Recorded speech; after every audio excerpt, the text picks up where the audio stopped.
Hi friends, welcome to my channel. నేను మీ గౌతమి. రోజు వీడియోలో బ్రెడ్ రోల్స్ ఎలా ప్రిపేర్ చేసుకో చూపిస్తాను. ముందుగా 2 బంగాళదుంపలు ఉడికించుకొని తీసుకొని ఇలా సన్నగా తరిగి తీసుకోవాలి. కొంచెం కొత్తిమీర, ఉల్లిపాయలు, రుచికి సరిపడా ఉప్పు,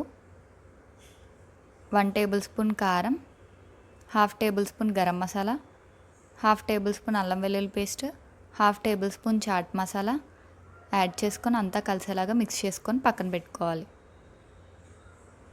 బ్రెడ్ స్లైసెస్ని తీసుకొని ఇలా ఎడ్జెస్ కట్ చేసుకొని తీసుకోవాలి. వాటర్లో 1 టేబుల్ స్పూన్ మైదా యాడ్ చేసుకొని ఇలా బ్రెడ్ని మిక్స్ చేసుకొని ఇందాక మనం పక్కన పెట్టుకున్న స్టఫ్ని మధ్యలో యాడ్ చేసుకొని రోల్ చేసుకోవాలి. అన్నీ ఇలా రోల్ చేసుకొని పక్కన పెట్టుకోవాలి. డీప్ ఫ్రైకి సరిపడా ఆయిల్ తీసుకొని ఆయిల్లో వేసుకొని ఫ్రై చేసుకోవాలి. ఇలా గోల్డెన్ బ్రౌన్ కలర్ వచ్చేంత వరకు ఫ్రై చేసుకొని తీసుకోవాలి. చూసారు కదండి, ఎంతో టేస్టీ అయినా క్రిస్పీ బ్రెడ్ రోల్స్ రెడీ అయిపోయాయి. ఈ రెసిపీ కానీ మీకు నచ్చినట్టయితే ఒక లైక్ చేయండి.